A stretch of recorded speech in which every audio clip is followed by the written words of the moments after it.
Ball goes in. We'll go over to the main arena where one of the main men of pool for many a year is about to take centre stage. Daniel Charlo gets his first rack on the board. Corey Jules' lead reduced to 4-1. So arms crossed. Earl Strickland looks as though he's feeling a little cold. Let's hope his game is red hot, because when he's on, even now at the age of 63, he is a joy to watch. His opponent from Orlando, Florida, Mike Delawder. Have a great match. And you may like the break. Phil, I am thrilled to do this match with you. Delawder, a great friend of mine. He's a great young man, family man, hard worker, has a great bank pool game. He could give Earl a run for his money here. Both of them are very strong personalities, so we could see a few fireworks. Yeah, I think in recent years Strickland has been a little more subdued than he was before, but that's not saying an awful lot, because he was the definition of volatility, wasn't he? Yeah, that's an understatement. Very odd form. Look at the 9. Is it gonna get there? Just held up. But he had a really awkward form there on that break, Phil. Like, had the elbow drop down in. Here's the flick on the 9. I don't know whether you heard what Strickland said there. He said, why didn't it just go in? Well, the reason, it didn't quite reach. That's the reason it didn't go in. Just a little short, Earl.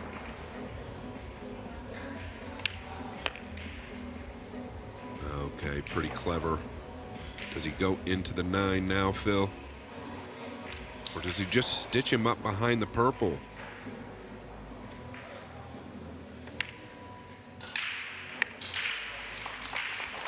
(4-9) Karam. Earl Strickland off to a stylish start. He does look a little restricted as he walks around the table, Scott. I don't know whether that's my imagination. No, he does look a little restricted. That's a great word for it. I don't quite know what's going on with him. I don't know if it's intentional. It could be stiff.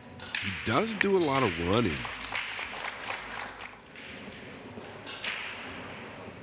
His break form was very odd to me. I've not seen that, Phil. I don't know if that has something to do with him cutting the break. Maybe one of his many theories. Well, the restricted movement and the way he broke off, is that an indication perhaps of a sore back?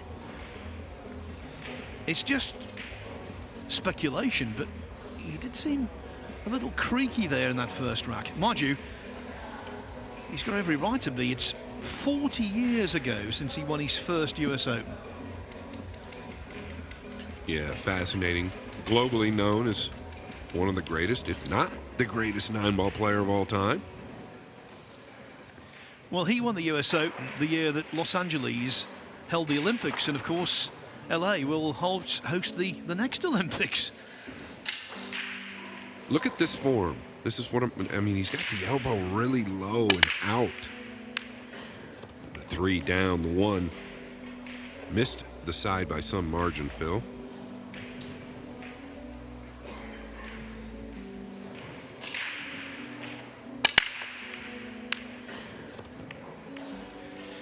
You know, it's coming up to that time of year when there's another US Open in this part of the world, the US Open tennis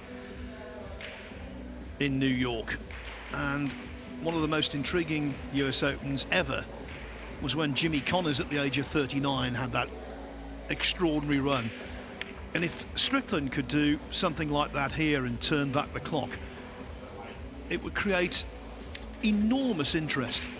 Oh yeah, what a fascinating story that would be. And yes, I remember as a kid watching Jimmy Connors. And then here we go. Phil, Jeremy Jones on the split screen coming up, your counterpart. Yeah, immaculate timing just as Jeremy pots the 9-ball. So that is table 2 action, and you can see all of it on TikTok. Just had a tap on the back from one of the legends of the game who has won his first match here today against Matt Cry. Darren Appleton, whose name is proudly engraved on this trophy. Great to see him. Yeah, and we're looking for Darren to have a good week here. Carl Boys and I were just talking about him in the last match. One of my favorite players for the longest time, in my opinion. The best tactical player on the planet. And I don't know whether it's because I'm getting old myself, but I love to see the veterans do well in any sport. Golf, tennis, snooker, pool, you name it. And it would be great if the stars of yesteryear really shone here.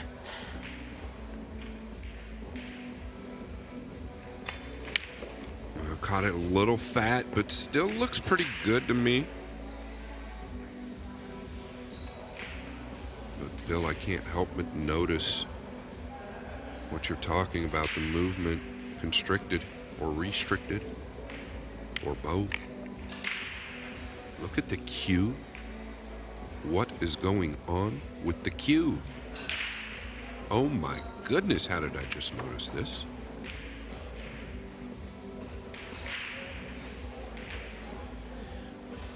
I'll tell you what it reminds me of, the cue, as Strickland takes a 2-0 lead.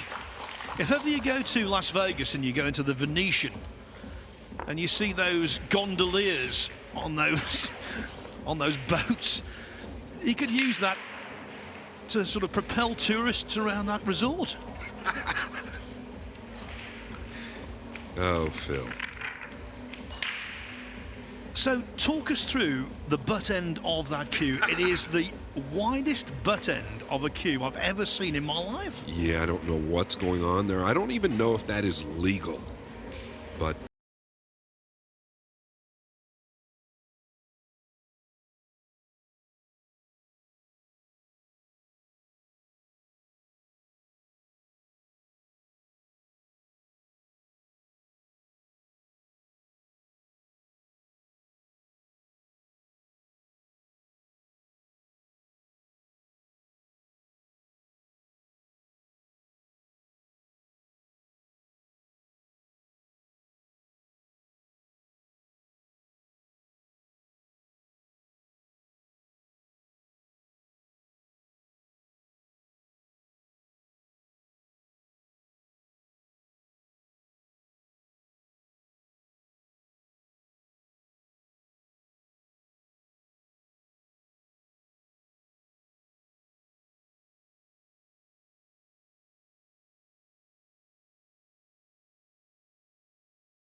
I'm just being honest. I've got to find out how much that thing weighs. Well, the scoreline is weighing heavily on Mike Delawder so far, 3-0 to Earl Strickland. Now, you've flown all the way from Finland and Norway respectively. You're out on table 13, and your first match goes hill-hill. That's Jani Uski and Mikael Ødegaard. Marcel Price on the hill against Brad Lewandowski at 8-5. Alvin Anjita going nicely against Christian Dimitrov at 7-2. Francesco Candela, consistent player. He's taken the first rack on table 12. Lee Van Corteza has won 2 in a row. He's now all square with Mike Deshane at 5-5.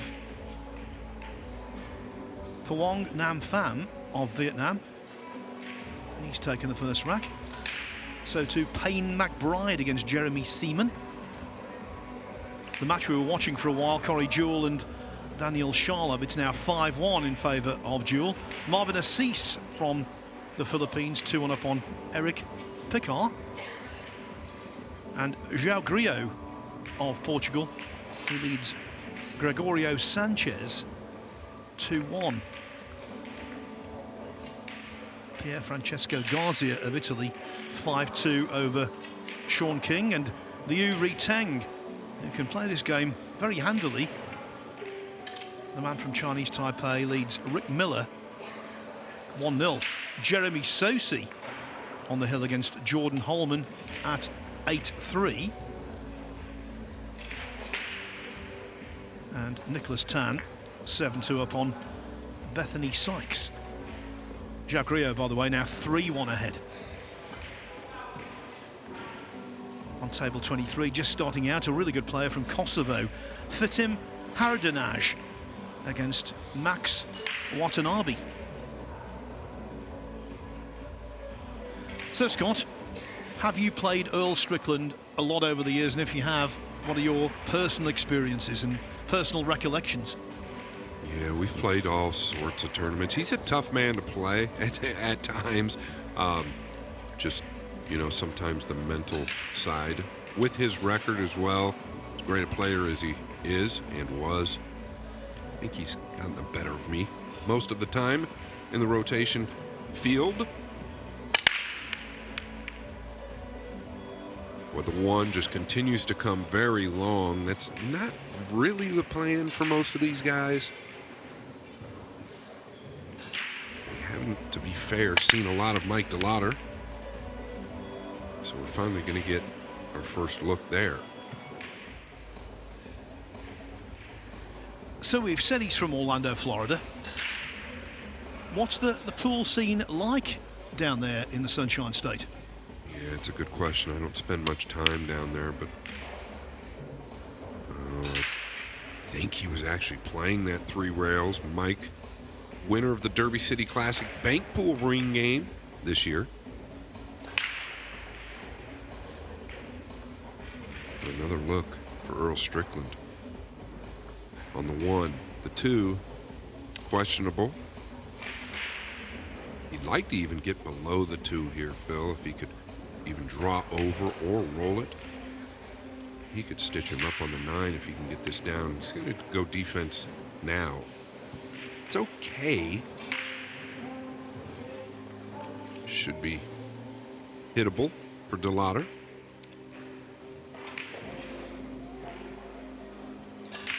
By the way, if you're wondering what awaits the winner of this match, it is a toughie.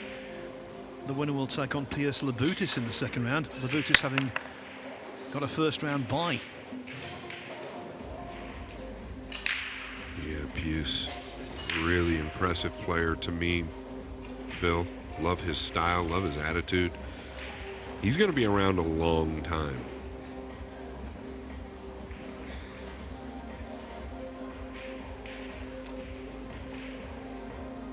Phil, what do you think this cue weighs that Earl's playing with? Just give me an idea. What do you think it weighs? I'm going to find out.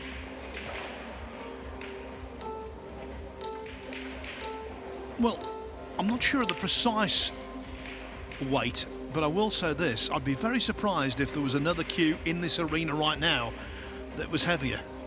What do you reckon, Scott? Yeah, I really have no idea, but it could be in the pounds, not the ounces. I know he's got 2 pool cue cases with him. Delawder with a look, trying to use cover on the left. Yeah, he didn't really find it, Phil. Delawder, a player rep for Savage Billiard Apparel.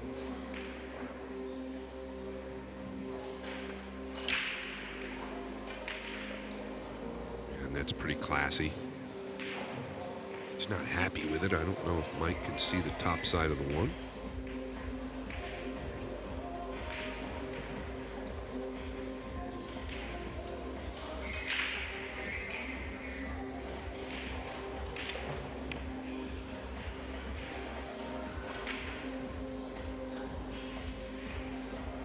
And that should slow him down. Can you get a piece of it?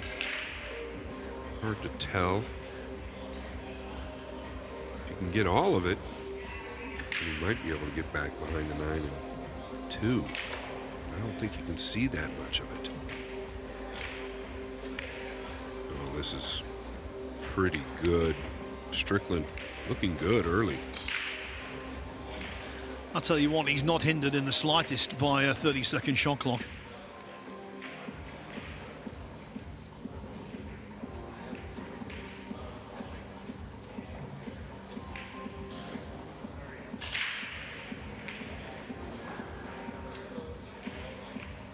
Looking to go one rail, wants to get good contact here. Yeah, very good hit. Didn't turn out the greatest. Can Earl get to the left side of the table here and play that Bluetooth to the lower right?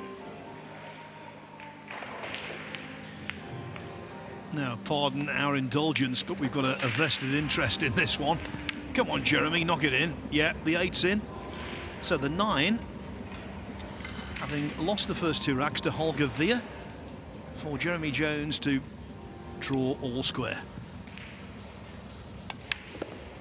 He doesn't miss those.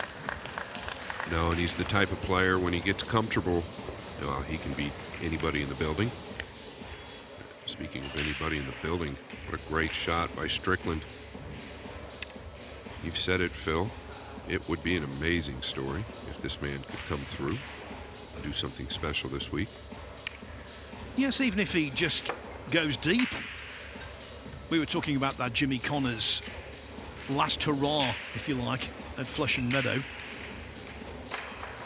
It made such an impression on the sporting consciousness that actually, right now, over in Scotland, it's the Edinburgh Festival, the famous cultural and arts festival, and there's a one-man show going on in which the actor plays Connors during that US Open.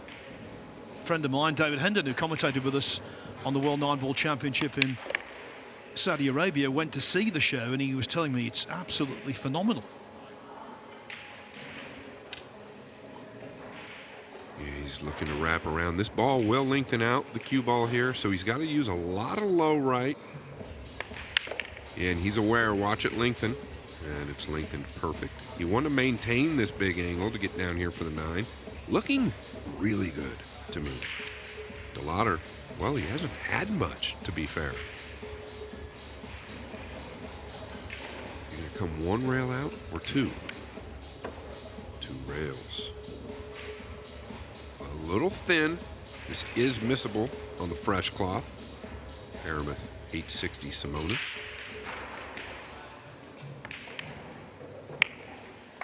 How can you not be impressed by this? He's 63 years of age. He won this title for the first time 40 years ago, and he's played 4 really good racks there. He's in total command. Earl Strickland leads Mike Delawder 4-0.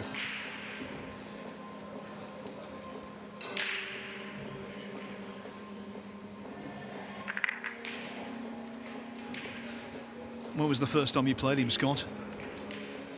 Oh boy, I played Earl back in the late 90s, probably the late 90s. I'll never forget the first time I played him was somewhere up in the Long Island area. I was very nervous. And I actually was straight shooter back in the day. And I believe it was 4-4 in a race to 9. The next thing I know, he made like some type of a sly remark under his breath, and it just scared me to death. I think he blistered me from there and beat me 9-4 or 9-5. We became good friends for a long time. I do like Earl. He's a good guy. Off the table. He's a genius in a lot of ways. Like all of us, he's had some struggles. Yes, and it's not only pool in which he excels, he's also a very, very good golfer. He's won club championships at some really nice courses. Yeah, scratch golfer at times, I believe. Was in great shape throughout most of his career. Played, like you say, played golf at a high level. Johnny Archer, also one that played at a high level. Notice the drop of the elbow here to where he's really got it bent out and the shoulders up into his chin.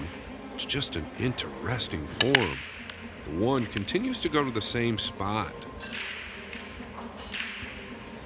I'm not saying this is the case, and this might be an innovation because he doesn't shy away from trying new things out, but the way he's cueing could be he's got a stiff neck.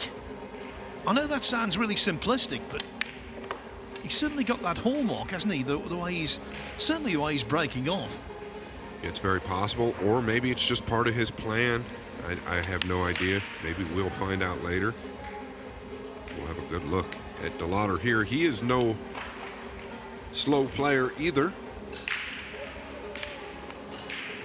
Needs to settle. It's going to be just fine. Looking good so far for not having anything to look at all, basically, in the first 4 games. Let's just come up towards the center. And this is where you really want to bear down. You can punch 2 rails out or just draw. Okay, he chose to go the 1 rail route.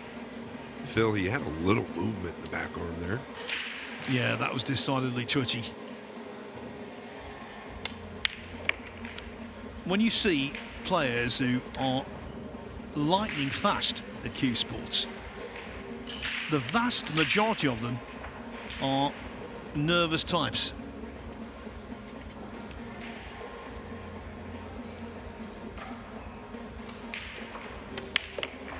Former Mosconi Cup MVP Tony Drago springs immediately to mind.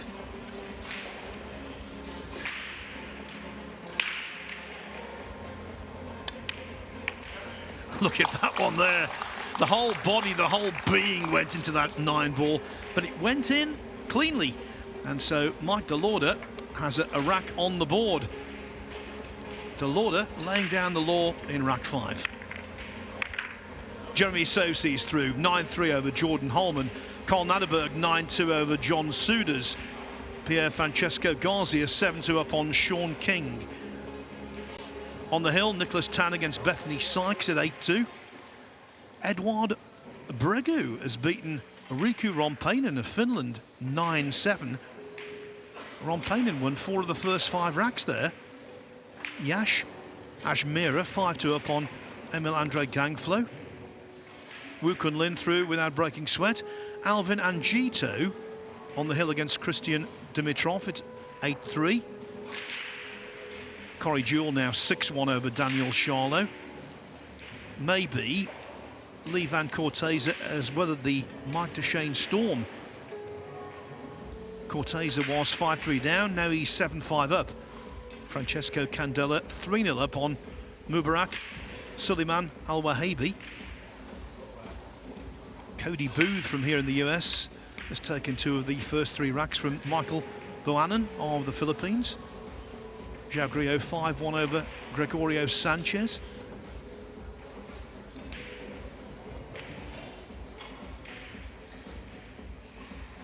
And Fitim Haradinaj and Max Watanabe 1-1. Yeah, what's the 8 going to do? It is going to get down. The 1 once again going high of the right middle. We'll take another look. Yeah, nice cue ball, actually, going into the 7-1 round. He's got an opportunity here if he can knock this one down. Everything else opens up. Yeah, not bad. Another little bit of a tester here, 4-inch pockets on the rail. And it wiped its feet big time. I'll tell you what, he could dislocate his shoulder at this rate. Yeah, I know Mike well. He typically doesn't have this much body movement. And just kind of let it fly there. I think the heart rate is way up, Phil. And I think he needs to kind of collect himself. This is really important.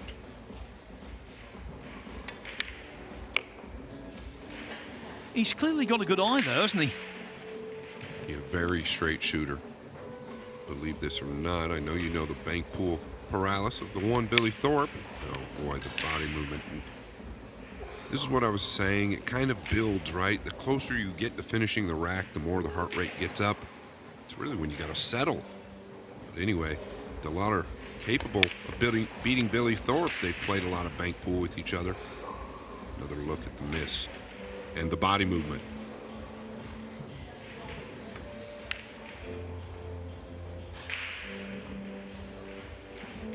Well, I don't think it's close. I think that's the worst shot that Strickland's played so far in the match. Not played many bad ones at all, but that was a stinker. Yeah, I don't really even understand. He was just, I guess, obviously trying to lay it down below the 9. But really, where do you think it was going to go? Well, it was well handled. He made the adjustment as he was down on the ball. Typically not recommended. Needs this to bounce.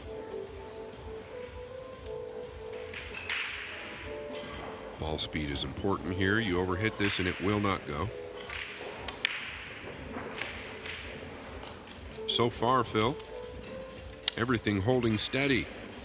He's entertaining to watch. I'll give him that. He's full of heart, this young man. In it goes, 4-2. Some more scores for you. Marvin Assis of the Philippines, 5-2 on Eric Picard. Dang Tan Kien of Vietnam trails Marty Sissia 2-1. Tim de Ruyter through without potting a ball. His opponent was a no-show. Liu Riteng 2-0 up on Rick Miller. Torsten Homan, twice world 9-ball champion, came through 9-3 against Jerry Avalazi. Jeremy Jones now 3-2 up on Holger Veer. Another contender from Greece, Alexander Kazakis, has taken the first rack from Tommy Kaya. Also wins for Marcel Price to tell you about. Jeffrey Rodder. Darren Appleton beat Matt Cry 9-4. Mark Vidal Claramont is 2-0 upon Lucas Fracasso Werner. And Yanni Sikkonen and Jonathan Pinagar just starting out.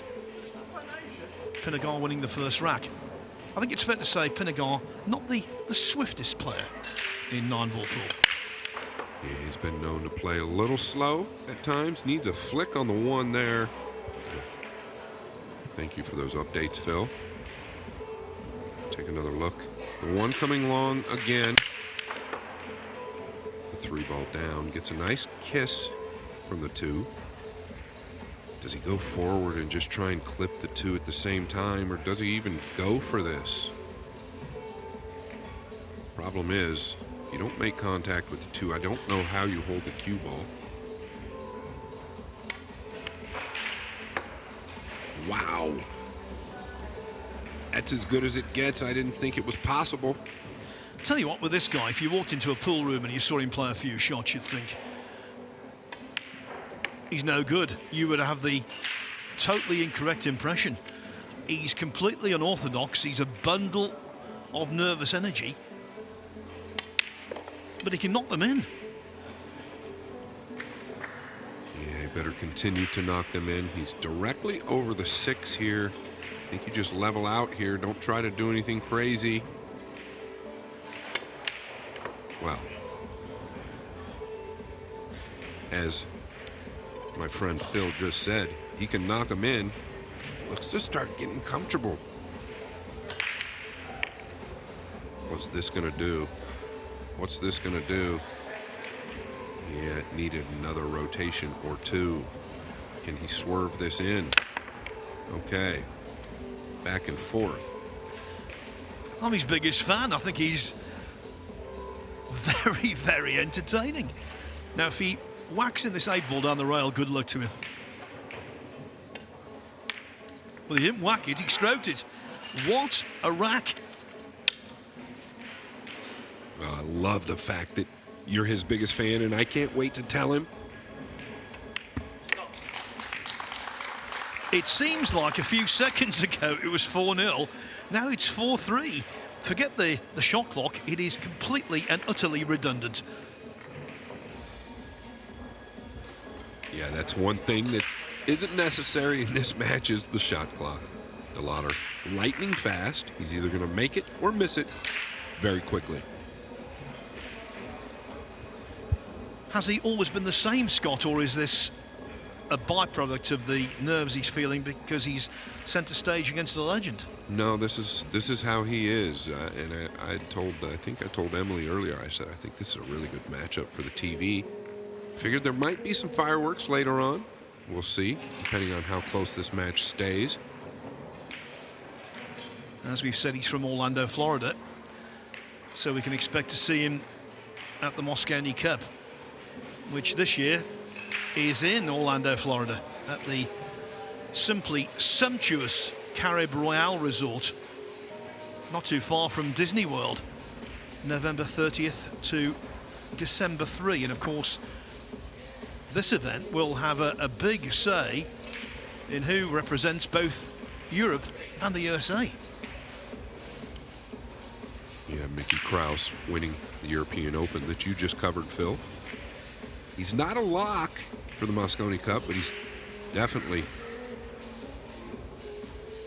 in good standing. Well, that was a nice break. I did like the path of the cue ball, but the 1 continues to come long. He got fortunate there, Phil. The 6 covered the 1 up. What did he do here? Yeah, just catching it a little too thick. I think both the guys are catching the head ball a little too thick.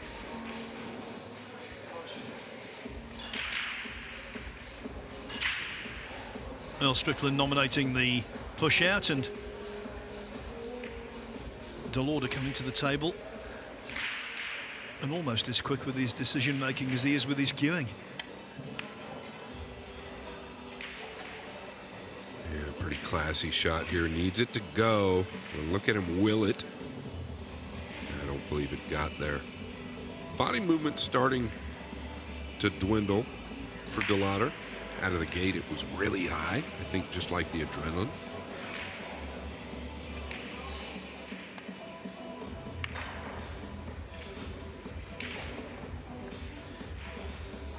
Sitting with a big smile on his face and clearly enjoying this, Mike Delawder, but I don't think Strickland is. He certainly wouldn't be if he was pegged back to level terms. Well, this was intended right here. He needs that cue ball to stop. He was going at the 9 and a 2-way to play the cue ball up behind the purple. I feel like he can see the edge of the 1 and maybe carom the 9 in, but instead he's gone to the jump cue. 20 seconds left on the clock. He does have an extension.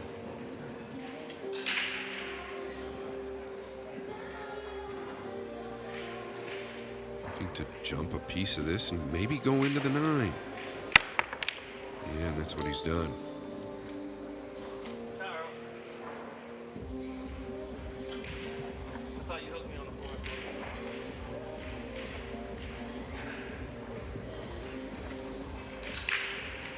Yeah, and Delawder, this will be memorable for him. No matter what happens, getting to play one of the greatest of all time on the TV table is a special memory, or will be a special memory for Mike Delawder.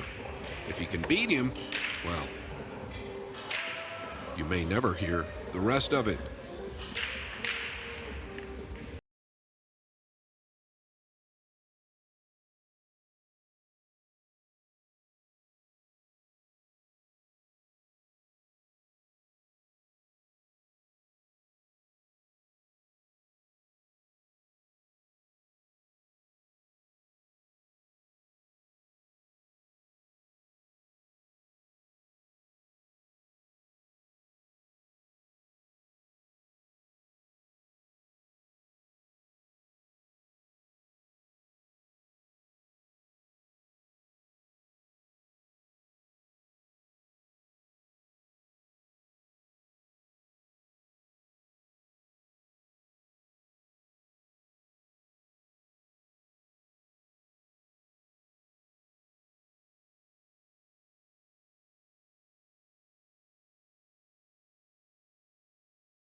Yes, he bent over very gingerly there, didn't he?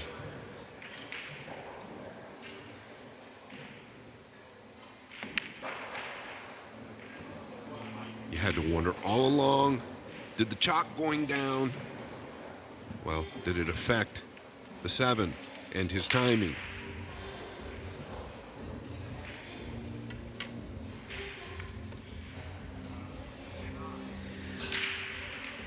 This, you know, is Mike Delawder playing naturally and in an exuberant way. But I just wonder, even though he's not doing it because of who he's playing, he's just playing naturally, will it get under Strickland's skin? Yeah, it's a good question. And that's not how you get under Earl's skin. You've got to knock that ball down to tie this matchup at 4 apiece, especially when you're trailing 4-0.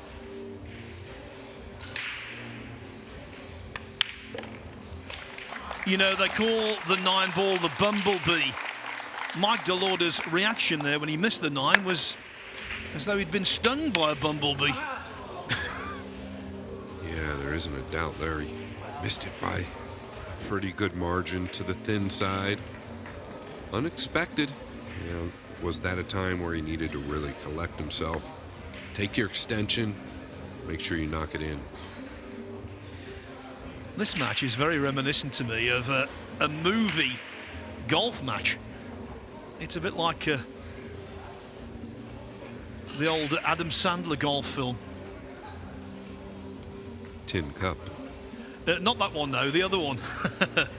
Happy Gilmore. Yeah. Happy Gilmore. Mike Delawder's Happy Gilmore, and Earl Strickland is Shooter McGavin. Well, that was a big game, obviously. Tied up at 4 apiece.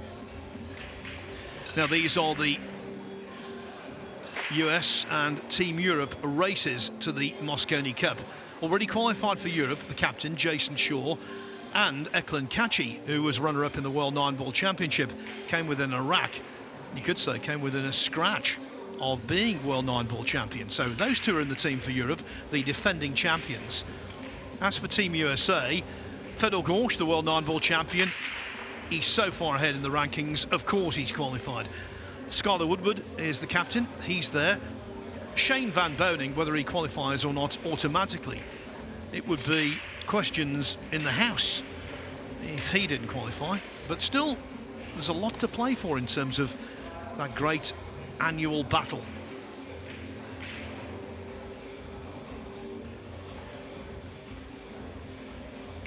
Does he make an adjustment to catch this thinner? No, he doesn't. There's the 9, though. Earl Strickland has had a golden career, and in rack 9 it was a golden break. That's the first time I ever did that. This cup break. That's what I get for missing that 9, Earl. It's actually the goal. They do that on me all the time. They make the 9, but I never. They want to send the cue ball to the long realm, back into the 9. I can't believe I made that. Good things can happen, and it did for the Pearl. He said, that's the first time I've ever done that with this cut break. Is he exaggerating?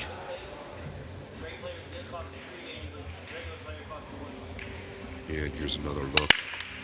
Off the 6, and then another ball came in. It wasn't the cue ball.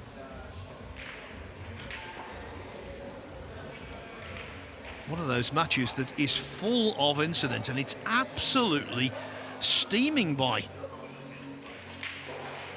Well, it never fails, Phil. You miss an easy 9 like Delawder did, and the pool gods, well, they come to punish.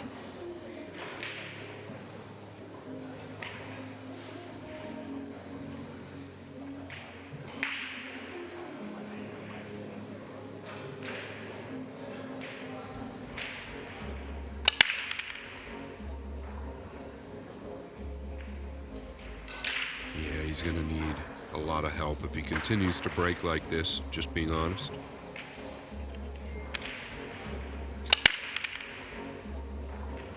Timing off there for sure. Seemed to me like he caught the one extremely thin that time. That's how the cue ball is finished low. So Jeremy Jones was supposed to be commentating on this match, but he's otherwise engaged, and he might well be still out there when the next match begins. It's 3-3 now, Jones and Holger Veer.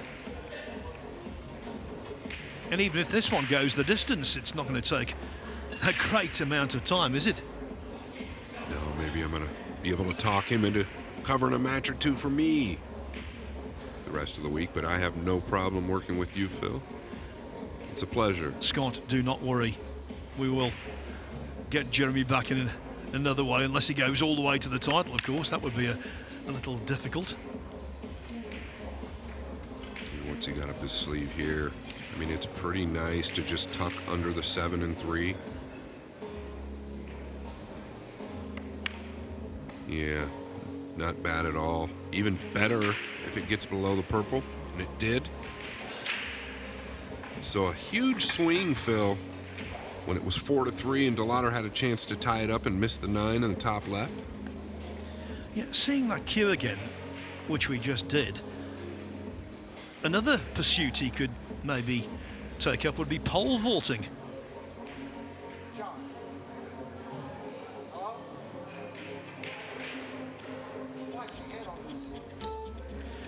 Now, Strickland just calling John Lehman, the roving referee, over to make sure that the hit is okay. Yeah, I actually think there was a few words exchanged there. Mike Delawder, after that shot, said foul, as though we didn't know.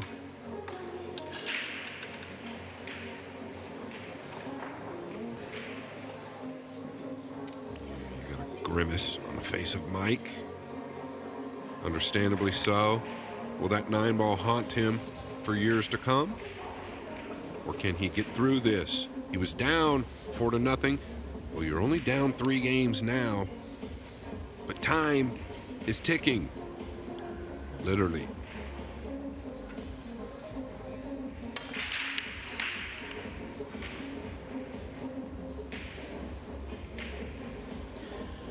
Now, straight in to the centre pocket. on most pool tables, it would be quite an easy task, but these middles are very tight indeed. Stroked that nicely. Yeah, he looks to be hitting the ball very clean. The break, that's another story. He really needs to work on that break, make the adjustment. If he wants to advance or keep advancing, yeah, pole vaulting is definitely an option with that cue.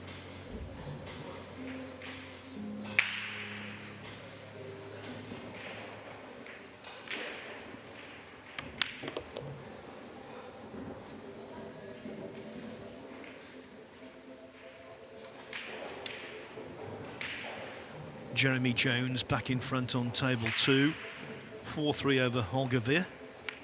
I'm just thinking, you just can't, and I don't want to harp on the cue, but you can't feel like all these equipment changes that he's done, the pads, the gloves, the cues, you can't feel like that truly helps him. And I really wish at some point we could see him go back to his normal equipment and see what happens, because he's still got such a great stroke.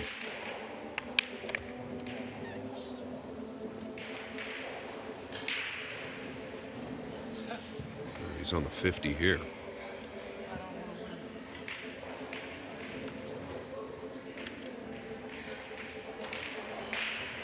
Yeah, looking to chip the 7 and use the 9. It's going to be too hard. Delawder with a look, but not a good one.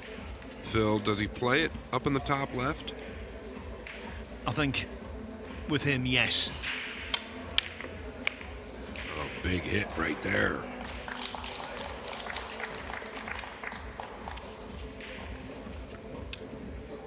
You got to bear down and knock this in. Cue ball going to be coming backwards.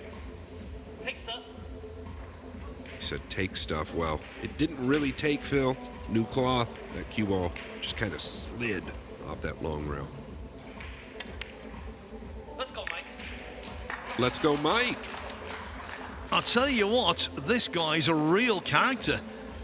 And he's got the game where he can get Sorry, guys, I was born like this. opponents ruffled. Look at Earl Strickland, not watching any of these histrionics. His opponent loving the main arena. Some players shy away from it. Some players are like shrinking violence. They feel out of place. Clearly not Mike Delawder. He's lording it around. Yeah, can you imagine if he'd have made that 9? I don't want to harp on it, but boy, Earl, not thrilled now. Could have been a lot worse.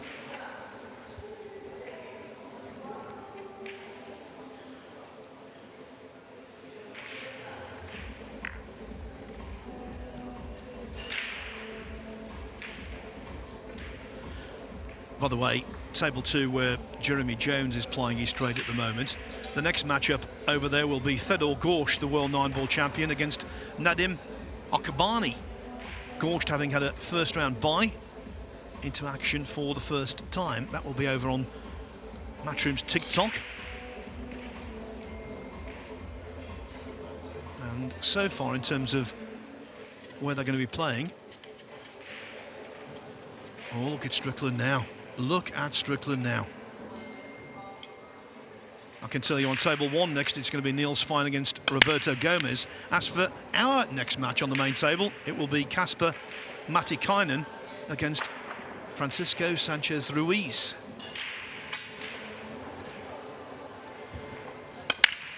Mike Delawder would be well advised to just keep an eye on Strickland and to see that his opponent is maybe going through the ringer a little. It's a crisis point for the 5-time US Open champion. Yeah, just don't let him fool you, though. I think that's part of his gamesmanship nowadays. Look at how he comes with this shot. 1 second, his hands are in his head, or his head is in his hands, and the next, he's drilling 9-foot shots with inside English.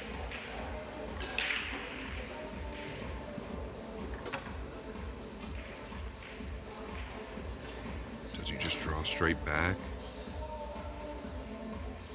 Punch up?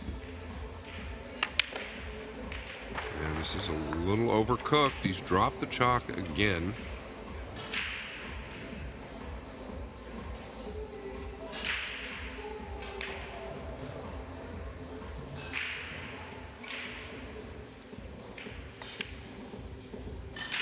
I like that hit. Needs it to travel a little. 6 does not play in the top right. Gonna come back and forth, I expect. A little too thin to hold.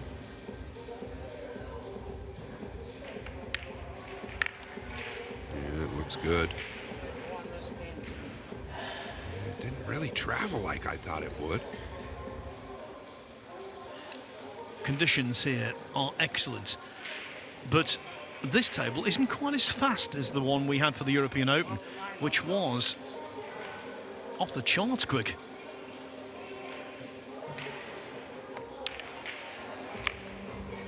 Yeah, interesting play there. He knew the cue ball was going to finish somewhere where it is. This is thin. And like Phil said earlier, these side pockets, well, they are definitely not straightforward, very tight. You've got to wonder if he thought about where he was going to finish on this 7. Wow.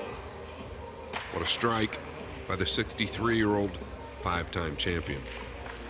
Well, that's certainly a candidate, if not the shot of the day so far for me on this table. Just really unlucky to drop so straight, to get minimal angle on the 8.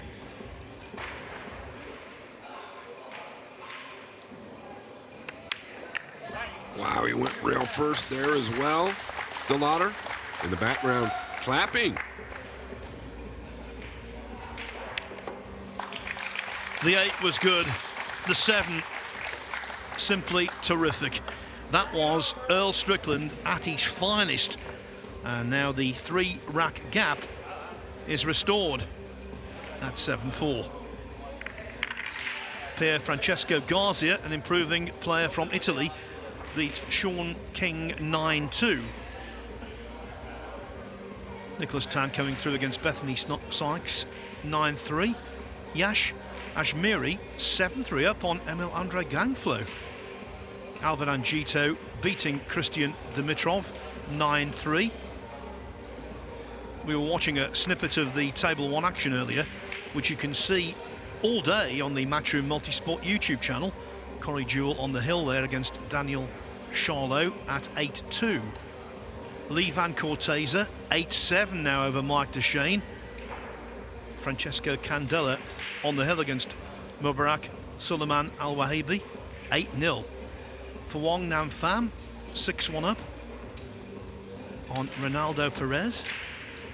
Michael Boanan of the Philippines 4-2 on Cody Booth.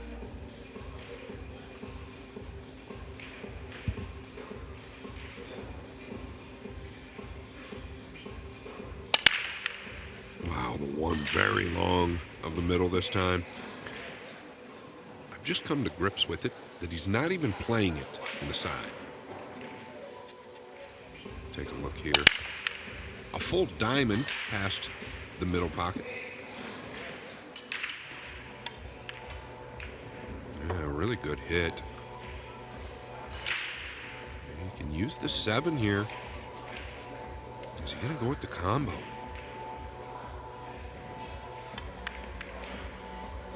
He's overcut the 2, which overcut the 4. Can't do that with the 5-time Open champion.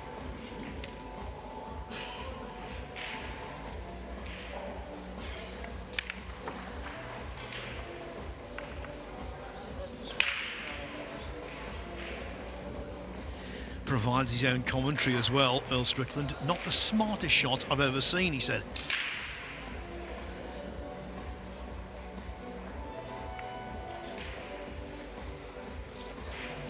That one, though, I think it's fair to say, makes amends. Can you get a hit call, please? Delawder asking for a hit call. The great John Lehman is back. Better than ever.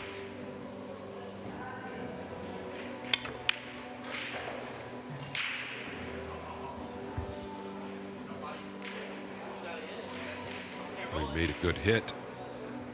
Did he get away with it?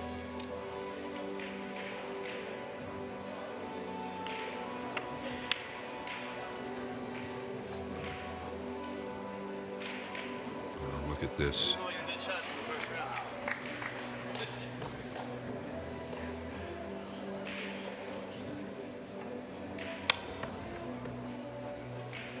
Yeah, inexcusable there. Pretty big ball to hit, Phil. Seemed like a bit of venom went into that one.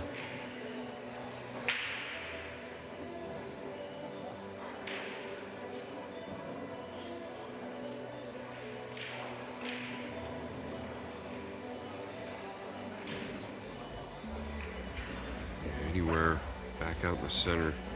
For the 6, it will play in the top right if he gets to that point. Looking at the 2 now. Shot clock. Wow, he actually hit the 3 with the 2. If it looked a little awkward to you, he just hit the 3 going in, but he did with the object ball.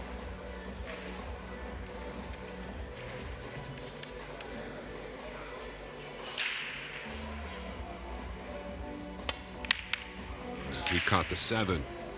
Ball in hand for the Pearl. It's such a big result, I will give you this mid-rack. Lee Van Cortese had enough in store to beat Mike Delawder 9-7. I'll repeat what I said earlier. What a tough first-round match for both. Yeah, and Cortese was trailing in that match, I believe 5-2 or 5-3.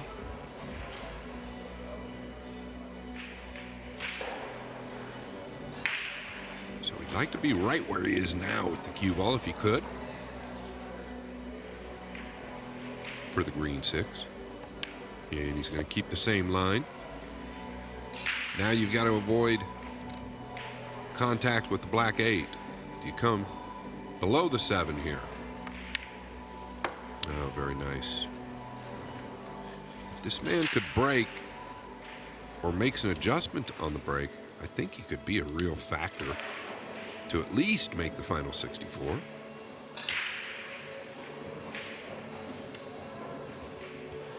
Yeah, Labutis next, though, will be a very tough hurdle to clear.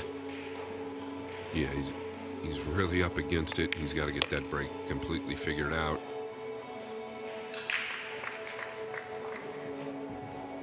Chose to play that in the side because otherwise he'd have been left awkward on the 8.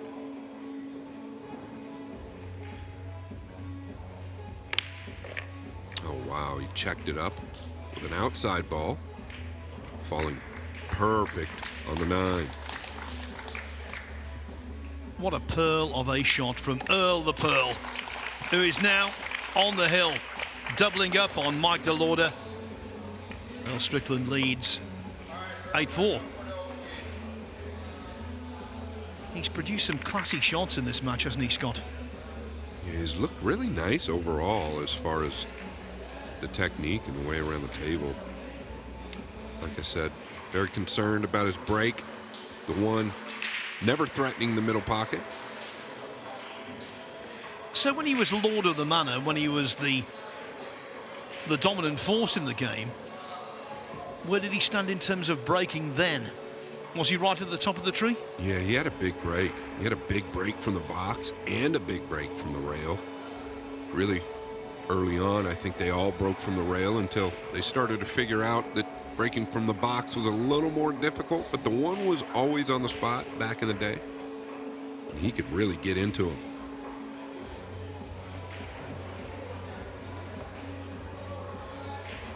But back then, Phil, there was none of this cutting the break or controlling the object balls. It was just get down and whack them. There's the head tucked into the shoulder.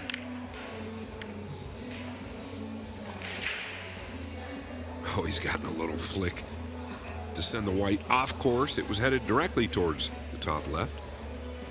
Get another look. This break, Phil, just isn't going to get it with these guys out here this day and age.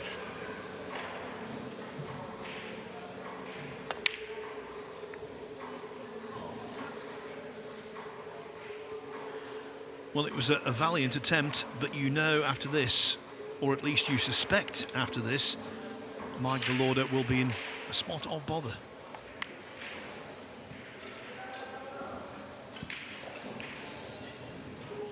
It could have been a lot worse. I think that Earl was trying to really tighten him up 2 rails underneath the 9. He's left quite a bit of space at worst. The jump cue should make for an easy hit. The 3-9 is looming. The 2 right in front of the side. What's going to happen here?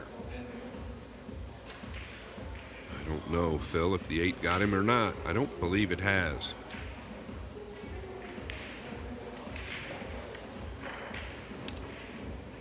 And there you can see plenty of room. There is some traffic to contend with. He wants to play the 2 in the right middle.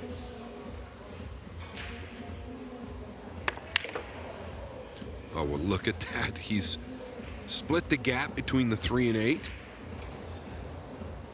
Probably going to be an early rack. Looking at the 3-9 combination.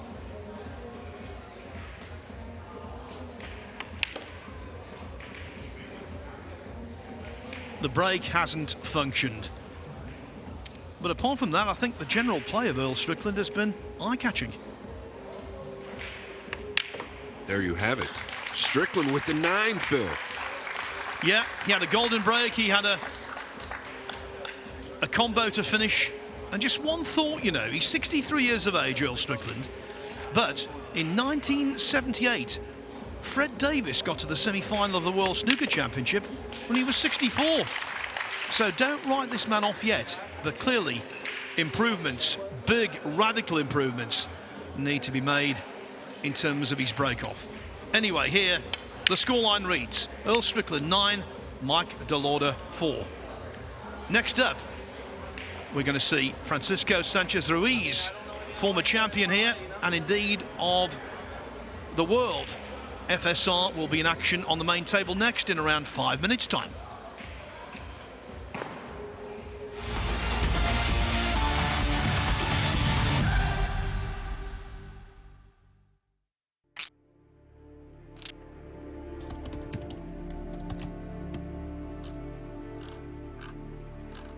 I'd have loved to have seen America versus the Philippines, Europe versus the Philippines. And I think there will be the winner of the Moscone against Asia or against the Philippines at some stage. There's a different tournament. There's definitely something on another event to do with Asia versus the Moscone Cup winner. And that's all part of the bigger plan.